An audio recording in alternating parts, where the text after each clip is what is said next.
Bonjour à tous. Merci de prendre les quelques secondes nécessaires pour vous abonner à cette chaîne YouTube et pour appuyer sur la petite cloche. Merci beaucoup. Black Lives Matter, Camélia Jordana, Adama Traoré. Allons-nous vers une guerre raciale, les Noirs contre les Blancs? Une révolution partie des États-Unis qui déferle en France, soutenue par des multinationales, les GAFAM et quelques stars. On va voir ce qu'il faut en penser. On va voir d'abord les faits. Je pense que vous allez apprendre beaucoup de choses dans cette vidéo. Et puis évidemment, on va mettre les pieds dans le plat parce que c'est un sujet sensible, bouillonnant même. Ça nous fait pas peur. Il faut faire de la politique, il faut regarder ce qu'il faut en penser, de mon point de vue, les pièges dans lesquels ne pas tomber, ce qu'il faut faire d'urgence et ne pas faire. Accrochez-vous, ce ne sera pas tout à fait la soupe que vous avez l'habitude d'entendre sur ce sujet dans les médias. Allez, c'est parti. Alors les faits. Vous le savez, tout est parti des États-Unis. Le 25 mai, l'interpellation très musclée d'un Afro-Américain, comme on dit là-bas, George Floyd, dans la ville de Minneapolis. C'est un délinquant, il a 46 ans, il se retrouve plaqué au sol. Ça dure à peu près 8 minutes, une partie de l'interpellation est filmée, les images sont très choquantes. On le voit suffoquer, il dit « je n'arrive plus à respirer », il meurt. Il y a une enquête judiciaire évidemment en cours aux États-Unis pour savoir si c'est un homicide involontaire ou volontaire et si c'est du premier, du deuxième ou du troisième degré, comme on le dit aux États-Unis dans le système judiciaire américain. On va les laisser faire l'enquête. Il est certain que cette interpellation a été extrêmement musclée et choquante. Elle a entraîné une série depuis d'émeutes contre les violences policières qui ciblent en particulier les Noirs, les Afro-Américains, dans diverses villes américaines, notamment Washington. Alors ça arrive régulièrement aux États-Unis, ce genre d'émeutes. Là, c'est vrai que ça a une dimension plus importante peut-être que d'habitude, notamment parce qu'on est à quelques mois des élections américaines présidentielles, puisque c'est en novembre prochain. Et le mouvement est largement mené par Black Lives Matter, qui est un mouvement de défense des Noirs. Alors littéralement, ça veut dire « la vie des Noirs compte ». Ça a été créé en juillet 2013, c'était d'abord un mot-clé, un hashtag sur Twitter, et c'est devenu un mouvement beaucoup plus structuré. On y reviendra, il lutte notamment contre les violences policières contre les Noirs. Bon. Alors ça a été très vite importé en France. On avait même eu un signe avant-coureur, cette polémique qui a fait beaucoup de bruit, c'était Camélia Jordana qui était dans l'émission de Laurent Ruquier sur France 2 le 23 mai, enfin ça a été diffusé le 23 mai, c'est enregistré 2 jours avant, et elle a dit cette phrase qui a été gardée au montage, parce qu'il y a beaucoup de coupes et de montage dans l'émission de Ruquier, là ça a été conservé par la réalisation. Elle a dit cela: « Quand j'ai les cheveux frisés, je ne suis pas en sécurité face à un flic en France. » Elle ajoute: « Des hommes et des femmes se font massacrer par la police quotidiennement en France pour nulle autre raison que la couleur de peau. » Alors ça a entraîné évidemment une polémique. Alors Camélia Jordana, moi je l'avais un peu oublié, je vous avoue. Bon, c'était une starlette de télé-réalité au départ, qui a ensuite fait un ou deux albums et qui a aussi joué dans un film. Voilà, et qui avait manifestement aussi peut-être un peu besoin de retrouver un peu de notoriété, parce qu'elle savait évidemment qu'en parlant de massacre par la police en France, elle avait créé la polémique. Bon, dans une émission qui elle-même aussi a besoin d'audience. Donc il a fait le choix de conserver cela au montage. Alors, suite à l'affaire George Floyd aux États-Unis, nous avons une importation depuis quelques jours en France de ces manifestations. Alors là, c'est encore autre chose. C'est l'affaire Adama Traoré qui est réactivée. Adama Traoré, c'était un jeune homme de 24 ans qui est mort le 19 juillet 2016, donc ça commence un peu à dater, aux mains des gendarmes. Il avait été interpellé après une course-poursuite. Il n'y a pas de témoins ni de vidéo, contrairement à l'affaire George Floyd. Et il se trouve que depuis ce temps-là, sa famille dit qu'il a été tué par les gendarmes lors de l'interpellation. Eux nient évidemment les faits. Pour le moment, des expertises judiciaires ont plutôt donné raison aux gendarmes, mais une récente expertise médicale par la famille Traoré a plutôt donné raison à la version de la famille contre les gendarmes. Bon, on verra bien, il y aura là aussi une instruction judiciaire, un procès, on verra ce qu'il faut en penser, c'est pas à nous de le dire. Il se trouve que dans la foulée de George Floyd, la famille Traoré, et notamment la sœur Assa Traoré, qu'on voit beaucoup, a organisé le 2 juin, malgré l'interdiction des manifestations, crise du coronavirus, état d'urgence, vous connaissez tout cela. Donc le 2 juin, une grande manifestation devant le tribunal de grande instance de Paris. Et à peu près 20 000 personnes sont venues. Et là, le lendemain, sur BFM TV, sa sœur, donc Assa Traoré, l'organisatrice, donc le 3 juin, elle dit cela sur cette chaîne Info. Assa Traoré, je la cite. « C'est la même chose en France. Quand on se bat pour George Floyd, on se bat pour Adama Traoré. » Donc on voit bien que c'est elle-même et ce mouvement Adama Traoré qui met en parallèle ces deux affaires américaines et françaises. Il y a eu du monde parce que notamment tout le mouvement indigéniste s'était agrégé à cette manifestation et a appelé à d'autres manifestations qui ont eu lieu dans d'autres villes en France depuis et qui auront lieu dans les jours qui viennent malgré toujours l'interdiction. Qu'est-ce que c'est que le mouvement indigéniste? Bon, c'est un mouvement qui, globalement, d'extrême gauche, qui met la couleur de peau avant l'appartenance citoyenne. C'est un mouvement d'extrême gauche plutôt anti-républicain, anti-français, clairement, et qui considère que vous êtes d'abord noir ou blanc ou d'origine maghrébine ou je ne sais quoi. Voilà, c'est ça le mouvement indigéniste, c'est foncièrement communautariste et anti-français. Alors la famille Traoré, pour le contexte, c'est une famille avec beaucoup de délinquants, beaucoup de frères qui sont délinquants. Alors on me dira que ça n'a pas de rapport sur la mort du jeune homme. Si, ça a un rapport, c'est qu'il a été interpellé parce qu'il était lui-même délinquant. Après, si les gendarmes sont accusés de l'avoir tué, c'est tout à fait inadmissible et tout à fait condamnable, évidemment, et condamné par la justice. Ça n'a rien à voir. Et il faut remettre aussi en contexte. C'est une famille qui est connue en Île-de-France pour la délinquance. Là, nous devons nous arrêter sur ces comparaisons, puisqu'elles sont faites elles-mêmes par la famille, par Assa Traoré, entre l'affaire américaine et l'affaire française. Cette comparaison est idiote. Je vais d'abord m'expliquer parce que sur le contexte historique sur la lutte pour les droits des Noirs, c'est un sujet très ancien, très ancré dans l'histoire américaine. Pas du tout le cas en France, on n'a pas du tout la même histoire. Il faut savoir qu'aux États-Unis, l'esclavage a duré très longtemps, la ségrégation aussi. Il y avait l'esclavage notamment dans les États du Sud. Et il se trouve qu'il y a eu, à partir de 1950, un grand mouvement de lutte pour les droits civiques qui a pris beaucoup d'ampleur aux États-Unis parce qu'il y avait encore des discriminations légales dans l'espace public aux États-Unis jusqu'au début des années 60.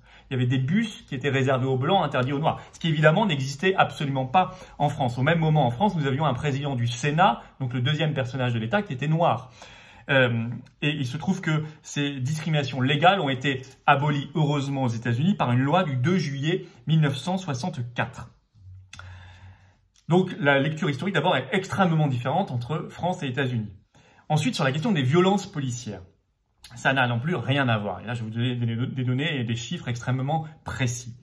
C'est très inopérant cette comparaison en France. En France, oui, il y a eu ces derniers mois, ces dernières années, de très graves dérives de violences policières. Je les ai systématiquement condamné et je ne suis pas du tout ravi de la lenteur des enquêtes aussi bien internes de l'IGPN que des enquêtes judiciaires sur cette affaire. Il y a beaucoup de policiers qui se comportent très bien, mais il y a aussi des brebis galeuses qui devraient être éjectées de la police et on a vu ces violences policières inédites sous la Ve République, notamment contre le mouvement des Gilets jaunes, mais aussi sur la loi travail, mais aussi contre les pompiers ou contre des aides-soignants. Par exemple, on a vu des yeux crevés, on a vu des mains arrachées, on a vu l'utilisation de grenades de désencerclement, de grenades explosives, de gaz lacrymogènes massifs, comme on n'avait jamais vu, il y a même eu des morts. Et là, vous voyez bien qu'en France, c'est pas du tout une question de couleur de peau. Je crois que l'essentiel des gilets jaunes qui se sont fait couper une main ou qui ont eu un œil crevé était plutôt blanc. Mais à la limite, ils auraient été noirs ou blancs, c'est même pas le sujet. Vous voyez bien que la lutte, elle se faisait contre ces travailleurs, ces gilets jaunes, en revendication. Et qu'il y avait des consignes gouvernementales extrêmement rudes. Donc on n'est pas du tout dans une guerre raciale. Et d'ailleurs, si c'était le cas en France, cette manifestation du 2 juin de 20 000 personnes devant le tribunal de grande instance de Paris, Adama Traoré, alors qu'elle était interdite, aurait fait l'objet d'un massacre, parce qu'il y avait beaucoup de populations noires notamment. Or, il n'y a eu, sur 20 000 manifestants pourtant là illégalement, que 18 interpellations. Donc on voit bien qu'il y a plutôt eu d'ailleurs une clémence et un laxisme des autorités par rapport à cette manifestation. On avait vu la même chose quelques jours avant sur une manifestation de 5000 sans-papiers ou clandestins en France à Paris, pourtant interdite, où il y avait eu également très peu d'interpellations et pas de violences policières. Donc on voit que la lecture est inopérante en France. Qu'en est-il aux États-Unis? Aux États-Unis, c'est pas si clair que ça. Alors aux États-Unis, d'abord, il faut savoir que, là je prends les statistiques du FBI, parce qu'il y a des chiffres un peu fantaisistes qui ont circulé sur les réseaux sociaux. Moi je prends les chiffres officiels du FBI américain. 90% des Noirs aux États-Unis sont tués par des Noirs, et 8% par des Blancs. 15% des Blancs sont tués par des Noirs, et 82% des Blancs sont tués par des Blancs. Donc on voit que plutôt les Noirs se tuent entre eux, les Blancs entre eux, avec quand même quelques exceptions, mais c'est ça la réalité. Donc on ne peut pas dire qu'il y a un mouvement massif des Blancs qui tuent les Noirs, c'est pas vrai. D'ailleurs je cite Libération du 2 juin 2020, il est juste que, je cite, ces dernières années, aux États-Unis, plus de Blancs sont morts suite à une intervention policière. Alors on a les chiffres depuis le 1er janvier 2015, il y a eu à peu près aux États-Unis 5000 personnes tuées en intervention par la police aux États-Unis, donc on est sur des chiffres bien plus importants, 100 fois plus importants qu'en France. Le phénomène n'est pas du tout le même, Dieu merci pour la France. Et sur ces personnes-là, il y avait 2416 blancs tués par des policiers en intervention et 1265 noirs, donc à peu près la moitié. Alors, si on rapporte à la population, en revanche, ça fait 30 noirs pour 1 million de noirs tués par la police en intervention aux États-Unis et 12 blancs pour 1 million de blancs. Donc, il y a plus de noirs proportionnellement que de blancs. Mais il faudrait croiser avec d'autres données, notamment les quartiers, les ghettos et la question de la pauvreté, la question sociale. Il y a plus de pauvreté parmi les noirs que les blancs aux États-Unis. Donc c'est difficile quand on a un seul facteur de dire c'est le facteur explicatif. Il faut avoir plus de données. En tout cas, la question des violences policières, elle est bien plus massive aux États-Unis, 100 fois plus massive aux États-Unis qu'en France. Donc faire la comparaison est absolument idiot. Par ailleurs, et c'est là que ça devient extrêmement intéressant politiquement, on se rend compte que ces mouvements, ces manifestations reçoivent, contrairement au mouvement contre la loi travail ou les gilets jaunes, alors là les gilets jaunes c'était vraiment le summum, qui était très diabolisé, là elles reçoivent un large soutien par l'oligarchie. Et je vais vous donner des preuves extrêmement précises. D'abord, il faut regarder le financement du mouvement Black Lives Matter, dont je vous ai rappelé qu'il est né en juillet 2013 aux États-Unis.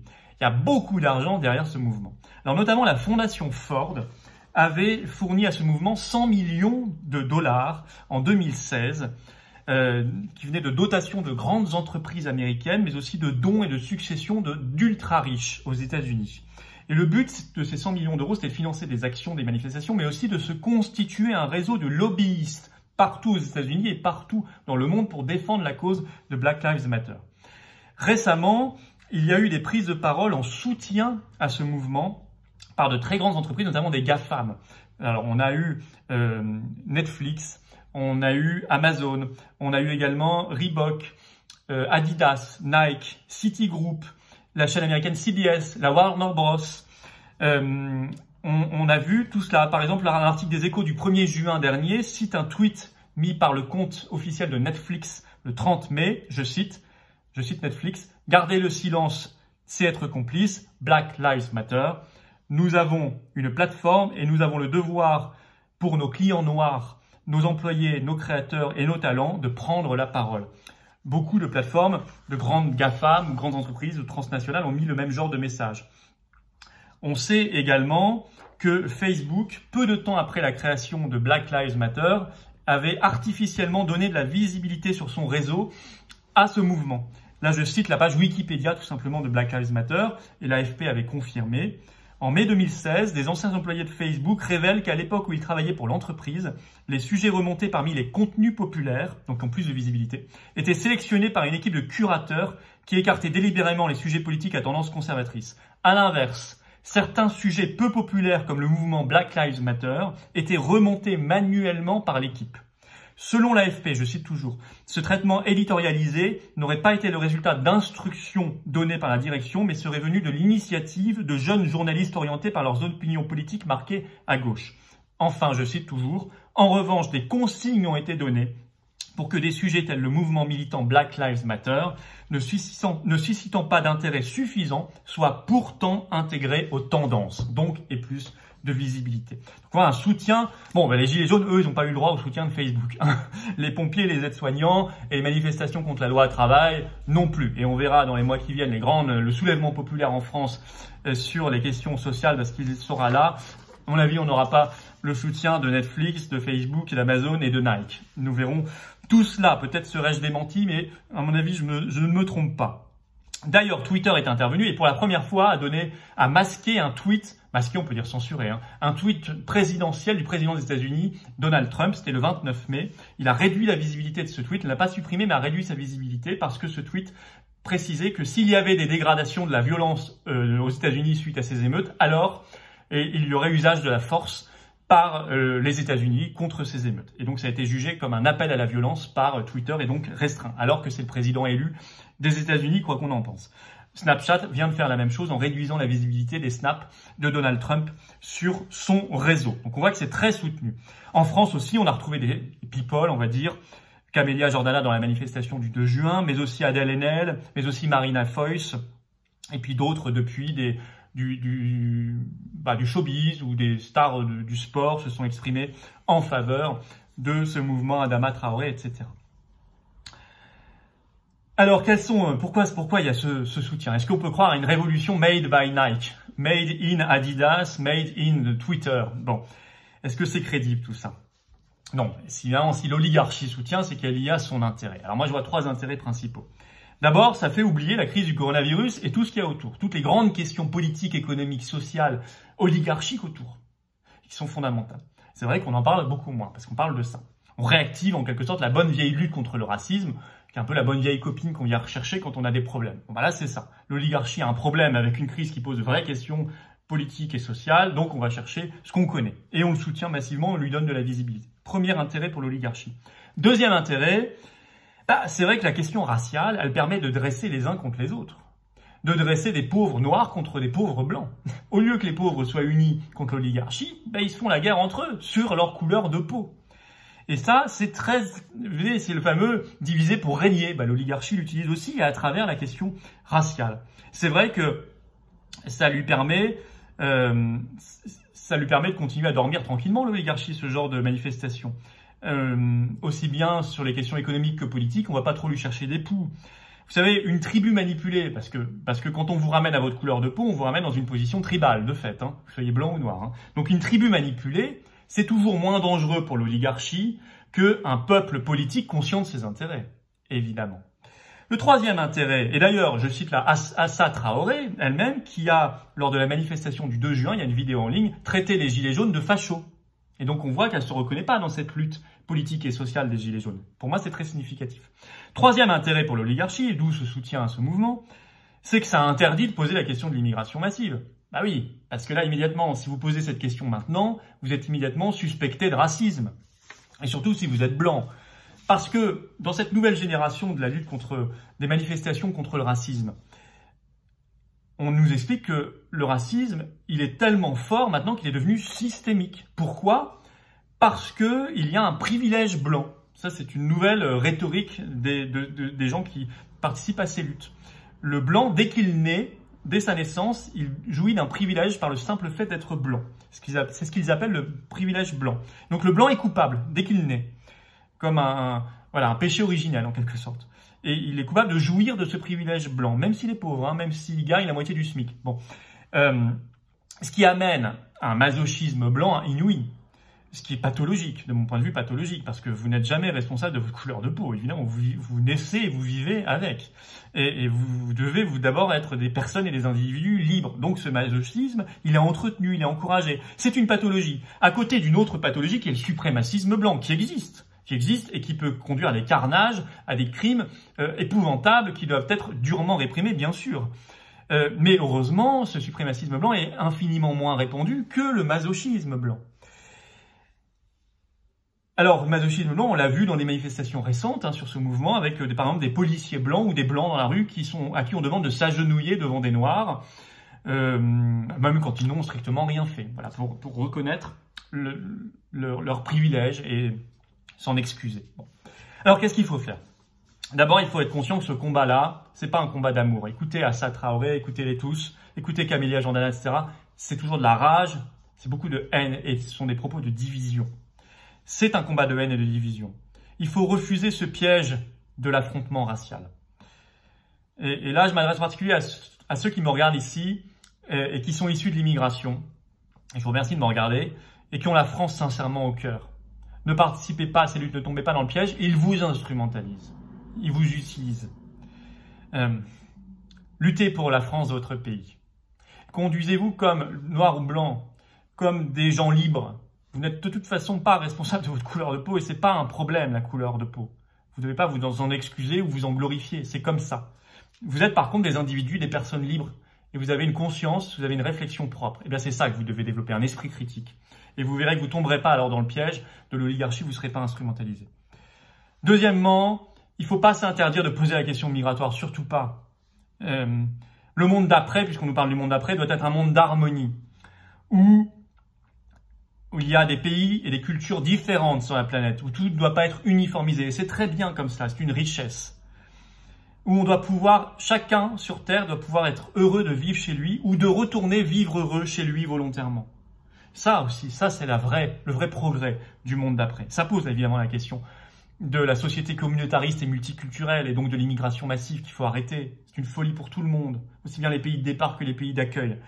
La société communautariste et multiculturelle, par définition, elle est plus raciste, elle est plus violente, elle est plus conflictuelle.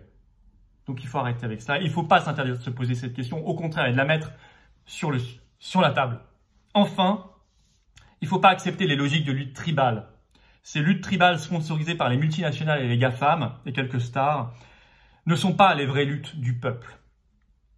On doit poser la question des vraies luttes du peuple, la question de notre indépendance politique. C'est le Frexit, notamment en France, évidemment, le Frexit. C'est la démocratie directe et le RIC. C'est une meilleure répartition des richesses. C'est la justice fiscale, la justice sociale. C'est les droits politiques. C'est le démantèlement de toutes les dominations oligarchiques. Ça, ce sont les vraies questions du peuple. Et vous voyez bien que ce n'est pas une question de blanc ou de noir. Voilà. Merci de m'avoir écouté. C'était un peu long, mais je crois qu'il fallait creuser et purger cette question très importante. Il y a beaucoup de pièges, c'est miné, alors il faut la prendre avec intelligence. C'est ce que j'ai essayé de faire. Si vous êtes d'accord avec cette analyse, alors rejoignez les Patriotes, la formation politique que je préside. Le lien pour nous rejoindre, n'attendez plus, il est dans la description sous cette vidéo. Moi, je vous attends. Soyez pas seuls, soyons tous, au contraire, dans le combat pour la France, pour de belles valeurs positives. Et puis, allez vous abonner à la chaîne YouTube des Patriotes. Je l'ai créée pour que vous voyez d'autres visages du mouvement politique Les Patriotes. Je vous mettrai le lien vers la chaîne YouTube Les Patriotes qui vient de se créer. Pour l'instant, il y a très peu de vidéos, mais ça va s'enrichir. Et elle sera ouverte à tous les patriotes. Allez, merci beaucoup, à bientôt et vive la France.